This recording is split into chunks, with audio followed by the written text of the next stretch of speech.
Today we're going over some practice questions for the NCE, CPCE, CECE, NCMHCE, and other counseling exams. Social and cultural development is the category for today's questions. Not only will today's questions test your knowledge, you will hopefully be able to gain some other ideas for how you can work your way through questions when you don't know the correct answer. So make sure you stick around for all of the questions so that you don't miss out on any of these strategies. And at the end of the video, I have a question for you that doesn't have a right or wrong answer.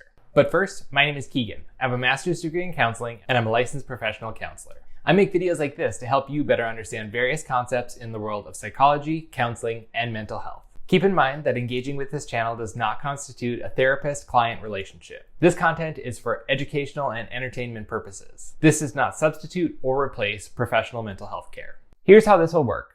I'll read the question and the possible answers. Once I've read them, if you need more time, feel free to pause there. We'll then talk about the correct answer as well as the other answers and why they weren't the correct one or what made the correct one the better answer. This way, you're not just learning the correct answer, you're also learning and expanding on your knowledge by learning why the incorrect answers were not correct, as well as the other strategies for how to think your way through these. So let's get started. Here's the first question.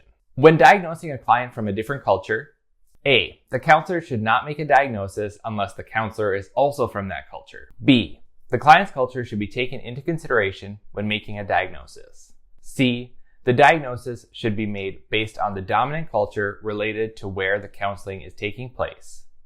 D, none of the above. Pause here if you need more time.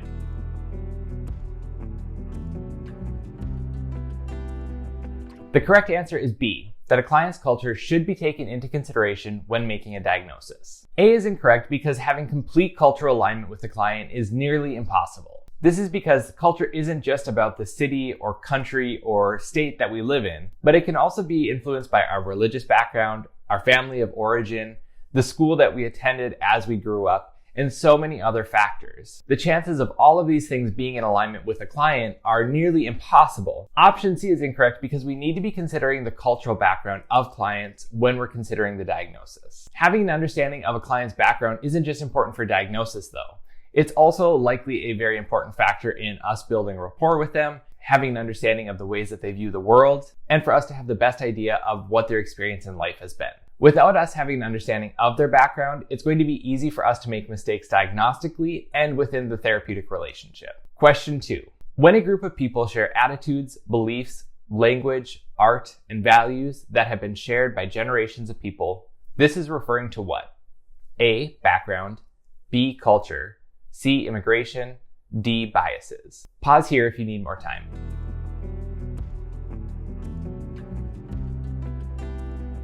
The answer to this question is B. Culture includes attitudes, beliefs, language, arts, values, and many other things. These are often shared by the different generations within a group of people. Looking at the other options, A isn't a bad answer. Our culture is an aspect of our background. So we could say that this answer is correct in some ways. However, we need to be looking at all of the available options for the answer to consider which is going to be the best answer based on the question that we're getting asked. With this question, culture is then the better answer because it's more specific to what is being asked by the question. With C, immigration, this can also affect many of our attitudes, values, and other factors. However, this response doesn't really align well and fully with the question. With D, biases, this follows a similar pattern to the option in C, which was immigration. Based on things such as our beliefs, values, language, these can be areas where we may have a bias toward other people, and other people may have biases toward us because of our attitudes, our language, and so forth. But this again does not align well with the question, making B the best answer. Question 3. Cross-cultural counseling generally refers to which of the following? A, a counselor and client who share cultural backgrounds. B, a counselor and client who come from similar cultural backgrounds but live in an area where they are not a part of the majority culture. C, when a client and counselor have different cultural backgrounds. D, when a client comes to counseling because they have been discriminated against due to their cultural background. Here's where you'll want to pause if you're needing more time.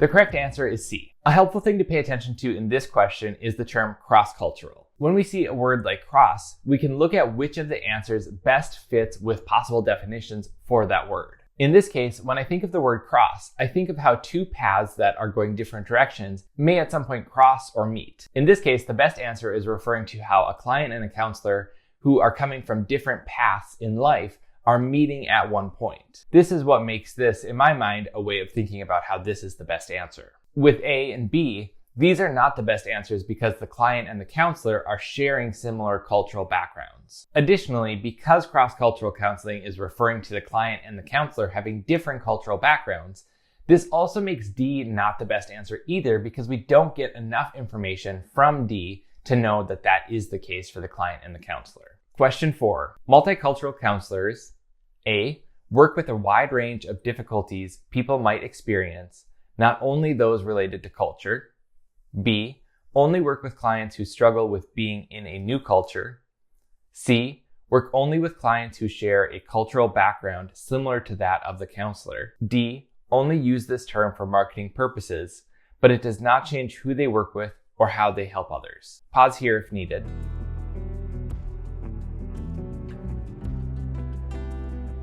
The correct answer is A, because multicultural counselors do work with a wide range of clients with various presenting issues. In their work with these clients and their presenting issues, they're being mindful of the influence of culture. This awareness of the client's cultural background is important because this can change the way that we think about or interpret the client's experience and the difficulties that they're having. With that understanding of multicultural counselors and how they work, we can then determine that B is incorrect. While there may be counselors who do specialize in working with clients who are adjusting to a new culture, that is not a requirement of being a multicultural counselor. We can also determine that C is incorrect, because if we're only working with clients who share similar cultural backgrounds to us, we're likely not needing to be pulling on as many of the multicultural counseling skills as we would if we're seeing a diverse range of clients. With D, using the term multicultural counseling simply for marketing purposes and not actually incorporating any of that into our work with clients stands out to me as something that's likely unethical. When we are marketing ourselves, we need to be taking care that our marketing is well aligned with the work that we're actually doing. Not only that, but it needs to be a fair representation of the skills that we have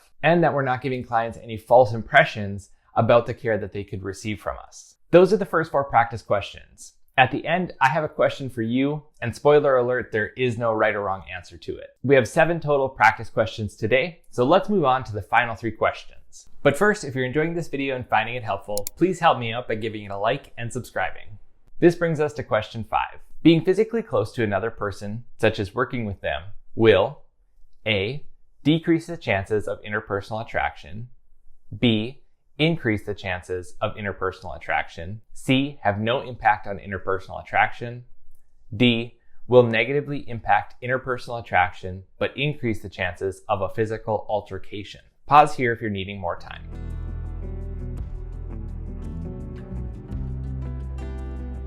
This question is related to proxemics, and the correct answer is B. According to the principles of proxemics, when we are physically nearer to another person more often, this will increase the chances of interpersonal attraction forming.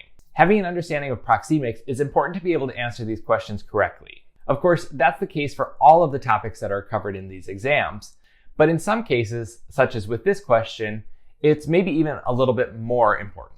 The reason I say that is because logically, it's harder to figure out which of the answers to this question is the correct one if we don't know what the question is trying to ask us about. If we look at option A, we could think, well, if we're closer to a person and we realize they smell, this would most likely decrease the chances of any interpersonal attraction forming. Similarly, with option C, being physically nearer to somebody may not increase the chances of interpersonal attraction if we realize that they're just kind of a dud or just don't have anything spectacular about them. If we continue on to option D, we would think, yes, logically it would make sense that being physically nearer to a person may increase the chances of a physical altercation because you likely need to be close to somebody for a physical altercation to occur. Not only that, but if we are not really enjoying being around someone or liking them or feeling any attraction toward them, that would likely be a piece of an altercation forming that we are maybe disliking them, and that could lead to the altercation.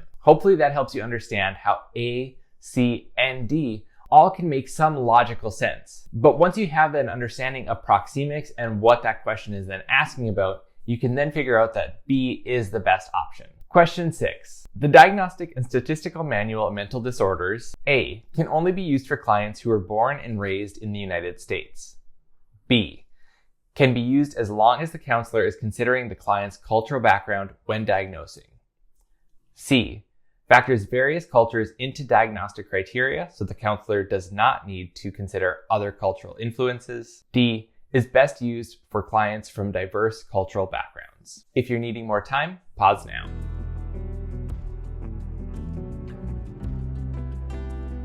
The best answer here is B. The DSM can be used for a wide variety of people and from diverse cultural backgrounds, but it's on the counselor to take into account those cultural differences when making a diagnosis. If you chose option D, pay attention to how that uses the word best, and I'm not sure that the DSM is the best for diverse clients. If you chose option C, it's understandable that you picked this one. In the DSM, the diagnoses typically have a section related to cultural factors, and in some diagnoses, they actually call out specific cultural things to consider as part of the diagnostic criteria. A is also a bit tricky. If you're familiar with the ICD, or the International Classification of Diseases, I could see where you'd then think that the DSM is only for people who are born and raised in the United States. However, the DSM and the ICD are both used around the world. Furthermore, as I mentioned earlier, the DSM can definitely be used for people who are born outside of the United States. Question 7. This will be the final question that we have in this video. In multicultural counseling, which of the following is the most accurate related to the term color blindness? A, it is a good multicultural counseling practice. B, it is not a multicultural term, but instead refers to a person who struggles with color vision. C, it refers to ignoring a person's skin color, race, or culture when thinking about their experience. D, it refers to looking beyond a person's skin color, race, or culture to best help the client. Pause here if you need more time.